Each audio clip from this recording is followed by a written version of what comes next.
Hi my friend, your productions never seem to match the quality of your favorite songs no matter what you do. In this video, I'm going to reveal a brand new reference track system, how you can easily set this up the right way, and how any level of producer can actually start to use reference tracks to get the most out of them and harness their epic powers. But first, why should music producers bother using reference tracks, and what are they? Reference tracks are simply songs that you want your song to sound like. And when you set this up inside your DAW in the special way that I'm going to show you today, you can finally and effortlessly match the quality of composition, mixing, and arrangement of your favorite songs. So whether you've been struggling to produce songs that stack up with the best out there, or if you've already heard of using reference tracks but aren't sure how to use these correctly to finish songs that sound better in less time, this is the right video for you. And if you want to save time by downloading the template in this video, there's a link in the description to grab today's template, as well as over 21 full project files based on tracks from the Beatport Top 100 charts, with new files being added weekly. With that said, let's jump into this. So the first thing that we're going to want to do is actually get the reference track that we want to build our drums against in the Ableton project file. And so one of the first things to do is, in this example, we're going to be using Harry Romero's Revolution 2023 mix. And so one of the first things I'd recommend doing is actually typing that into Google. So like Harry Romero 2023, Revolution. And if it's on Beatport, you want to click into that, because then it'll show you a bit of information here. So we can see the BPM's 124. So we're going to move back into Ableton. We're going to adjust the BPM at the top here to 124. And what we can actually do, which will come handy later, is we can set the key. So it's an F major. So if we go up to the top here, we'll switch F and then major. And then now we have the time and the key set up for the reference track that we're going to be working on. Then we're in good shape, so we can move. And what we want to do is grab the actual track itself. So I have it in this folder here. And what I'm going to do is drag it in. I'm going to click it and drag it into the reference track, which is the second track here. It says REF, and drag it so it's starting on the 1 over here.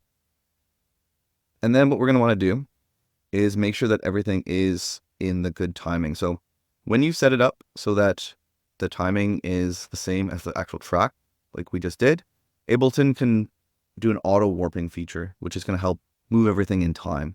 So what you want to do to check if everything's in time is you want to click on this metronome button right here. So it just turns yellow like that. Start it from the 1, and you want to listen to the track against the reference track, or listen to the track against the metronome to hear if it sounds off or not. So I'm just going to adjust the volume so that it's just for recording purposes, not for actually part of the process. Let's go ahead and listen.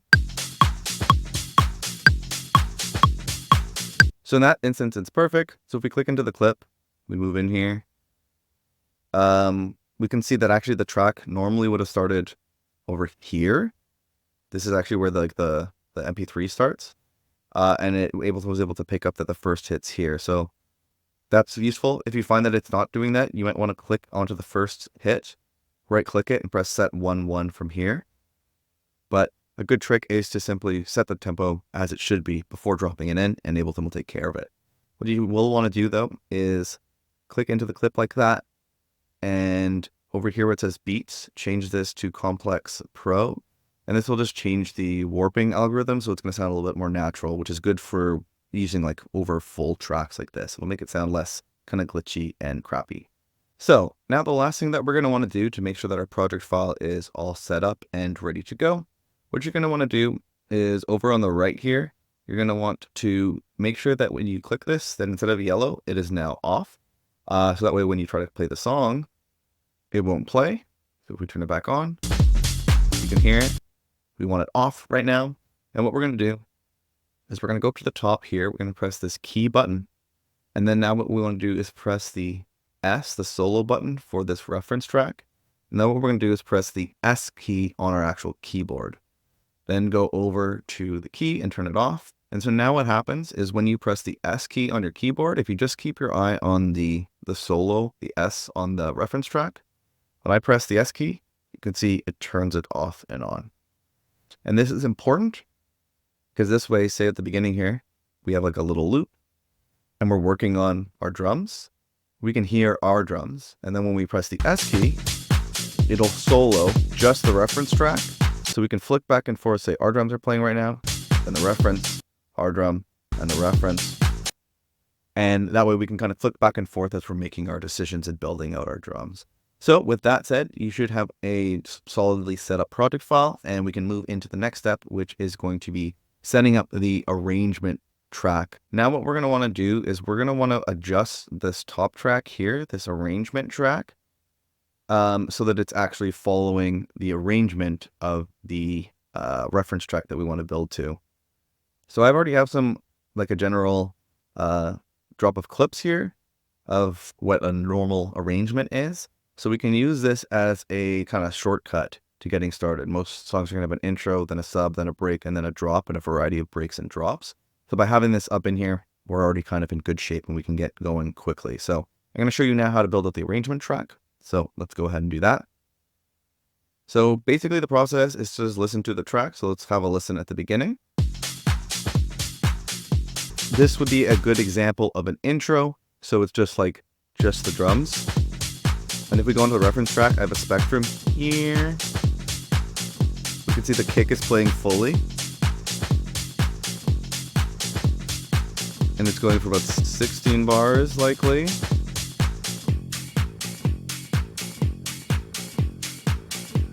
And then let's hear what's next.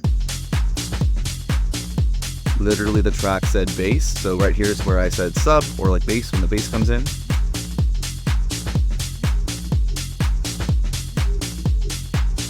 And in this example, I'm going to right click on here, press Ableton locator, and write Vox fade in.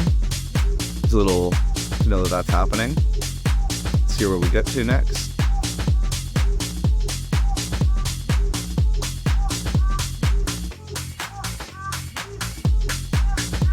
Okay, I would say this is not a break. This is continuing the sub. Let's skip ahead. It's usually every 8 bars like that. You want to skip ahead, something like that. This kind of sounds the same. Let's see what this next section is.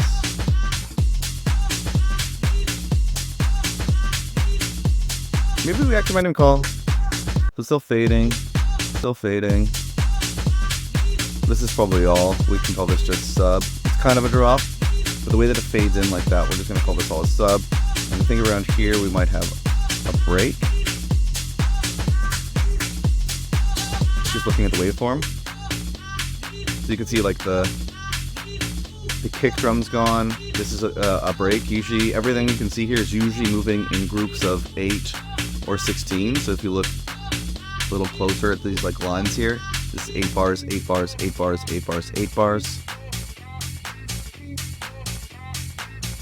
And then it's likely going to be after this break, the kick's going to come back in and it'll drop. This revolution is not a rerun, brothers. This revolution is live. Sick. Let's keep skipping through like every 8 bars or so. Over here. Drag it over. What happens here? Still big drop. Looks like it goes all the way here. And then it looks like there's a little break here. Oops. A little copy over this clip here. You can see just by the waveform that it like quite a bit goes away. So let's listen to right here. Right? And then what comes in here? The vocal's gone. So I usually call this a build down.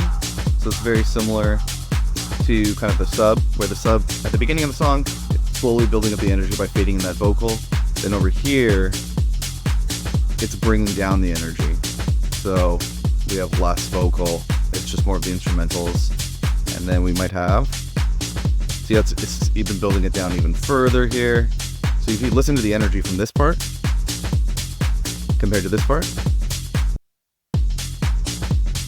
you can see it's slowly building down the energy. Keep going through. And then it usually goes into a drum outro. So let's grab this. Very similar to the drum intro. Boom. And that is a good look at getting the reference track in here fuller. So one last thing before we move on to the drums.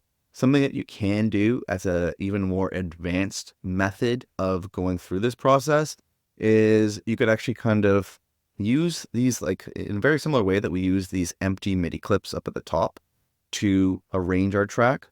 We can actually do a bunch of different things. So what we can do is if you wanted, you can duplicate this outro, for example, and then change the color to orange. And then if you wanted to call this something in particular, like a verse, you could do that verse, chorus, and create different clips.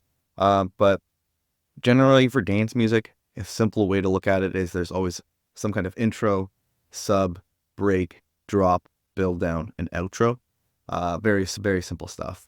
Even like sub and break, build down could almost be, you could rename them to be something similar, where it's almost like intro, instrumental bit, break, drop, where all the hook or the vocal is, and then it's just that instrumental bit again, and the intro and outro are usually kind of similar. And these are just for mixing in for the DJs. A bit more of an advanced tip here would also be, if you're new to arranging songs and creating songs, you can take this concept of making dummy clips even further, if you'd like to. So right now what we have is these dummy clips just kind of mapping out the arrangement. You can move them around and it's really useful. But you could also go like this and create a MIDI clip and make a MIDI clip for each one of the instruments that you're hearing. So if we change this, one of the first things that we're hearing is drums, right? So we listen, right? And we can go in and then create an empty MIDI clip and then kind of show every area where the drums are. We can also hear there's a bass. So if we go insert MIDI track and rename it to bass, right? And you can hear the bass isn't super full compared to the bass here where the sub kicks in. So you can go like this, create a new MIDI clip and say top bass or something, or mid bass, and then duplicate it, rename it, and say full bass. And then what you can do is duplicate it in all these spots like this. Let's hear what the bass sounds like here. I think it's still full. No, it's not. So then we would grab this mid bass one. You can make it like a slightly different color. We drop the mid bass one here, and then the full bass comes back in here. And you can go through this process with everything. So over here, you hear the vocals come in, so you could add vocals. And this way what you could do is slowly build up all these empty MIDI clips to give you a visual representation of what instruments are in the track, so that you can know to replicate those when you're building up the rest of the track and keep that in mind. Also, when those different instruments come in and out of the arrangement, so that you can follow along when you're creating your own arrangement and you, as you're going through it. And you can get as detailed as you want. So if you wanted to make it so it's like you had an individual MIDI clip for like the kick and the snare and the hats and all that, you can get really detailed if you'd like to. Or you can do a little bit more high level, just here's where the drums come in and out, and here's where the bass comes in and out, and here's where the vocals come in and out, or the synths come in and out.